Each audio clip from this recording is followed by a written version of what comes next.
Ten Nation, it is day 52, and have you sent me your feedback yet?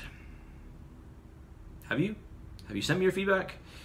I'm gonna guess that you probably haven't, because a lot of you, or most of you, have not. And there's a chunk of you that never do. Are you out there? Are you in the challenge? Are you doing anything?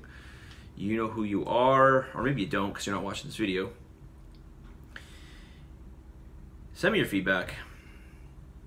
I know you've got questions. Perhaps there's things you don't trust me on. Maybe you want an explanation as to why I do certain things. Maybe you don't. If you're curious, though, I will give you an explanation, okay?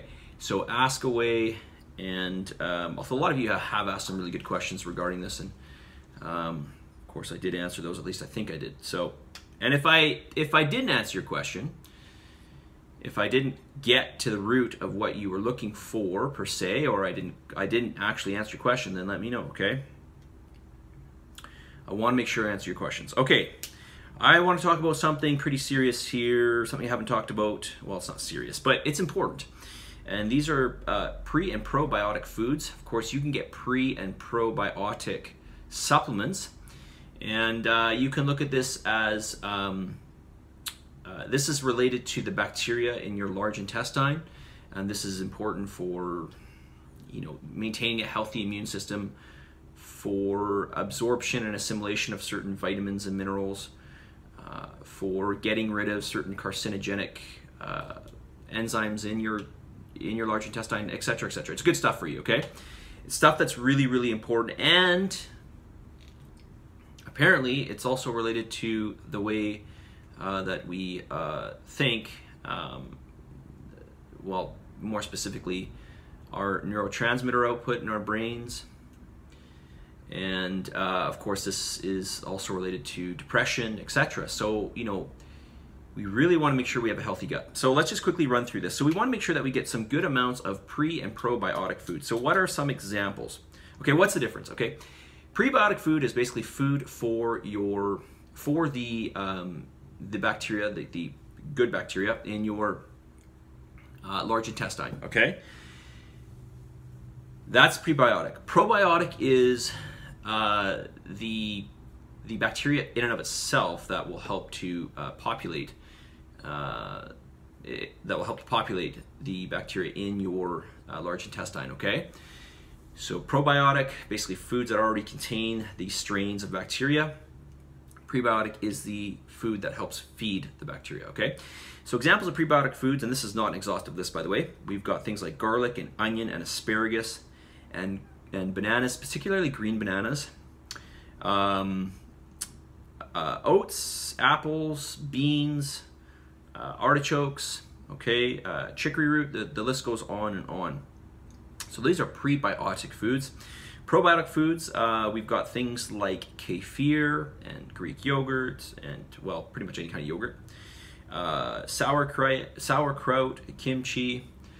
All right, so make sure you get some of those foods, both of those, in your diet, at least some of both of those categories in your diet on a daily basis, okay? That will make a huge difference to your health. All right. More feedback here. This person says, I was given the omnivore's dilemma recently. So far, it resonates a lot with my ideas about food, and I think I'm going to learn. I think I'm going to learn a lot. I logged my food this week. It was totally fine. I'm getting faster at doing it and not thinking too hard about it. Awesome. It gets easier as you do it, right? Especially if you're eating the same types of foods. Which I know a lot of people do, and generally speaking. I did 2 morning jogs this week, not first thing, but second thing after coffee. After coffee helped. Okay, yeah, so basically you did do it first thing in the morning. So good for you. Really, really good. And good for you for, you know, seeking out, I haven't read The Omnivore's Dilemma, but it seems like quite an interesting book as they go through various topics, I think, about, you know, food growth and what's the most economical and what's the best for the environment, etc., etc. So they run sort of through all the pros and cons of different foods. as far as I know. So I would be very interested. Maybe I will give that a read. Let me know what you think, okay, after you read it. Okay, let's get to message of the day. Actually, you know what? No, we can do more here. It's only 5 minutes. All right, more of your feedback. Thank you for all the encouragement and positivity. You are most welcome. Curious about what daily calories are going to be recommended for post-challenge. Okay, we'll run through that in the future. I won't get into that now. We will definitely talk about that at the end of the challenge, okay?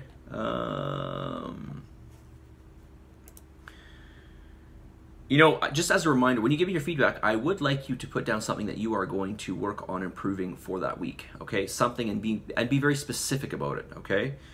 Be very specific.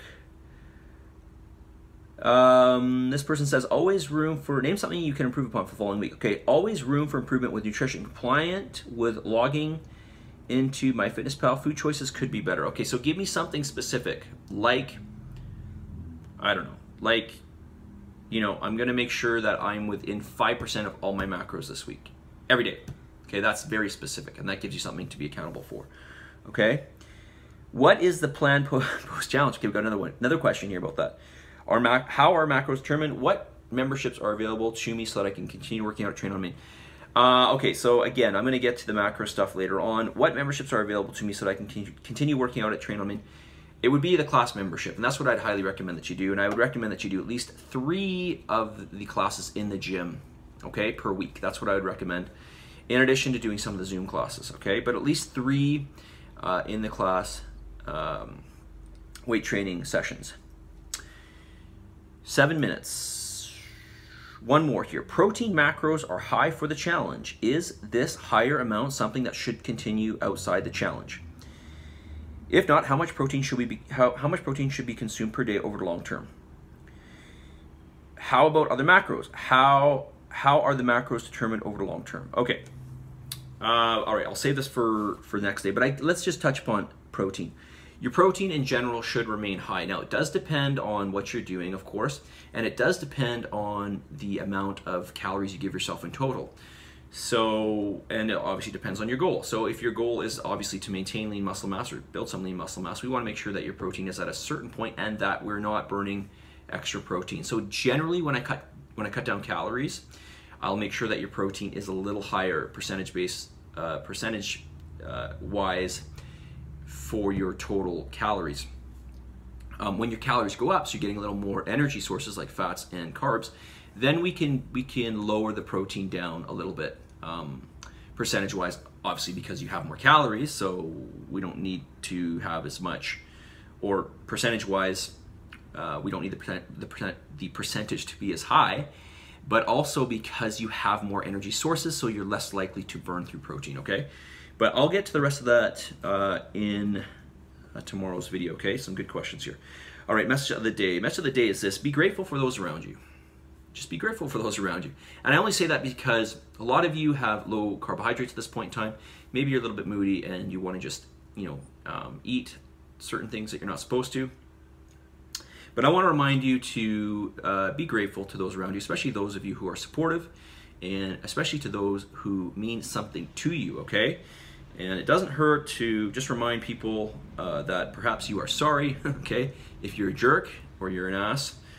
But even if you're not, it's always a good reminder to just let them know that you do appreciate them, and that they, well, maybe you want to be specific on on what it is that they do for you, and just be thankful for that, okay? All right, it doesn't hurt, okay? Or at the very least, just tell a person that you love them or whatever, okay? All right, show your appreciation for those around you, especially those who are supportive and care for you and love you, and certainly I'm sure that you feel the same about them, okay? Okay, that's it. Positive energy, positive vibes, submit, commit. Keep submitting and committing. Are you submitting and committing? Make sure you submit and commit. And of course, give some gratitude and believe in yourself. I'll talk to you guys all very soon. Tomorrow, of course, day 18, heading into day 17, telling you this challenge is just cracking along, right? We'll talk to you guys all very soon. See ya.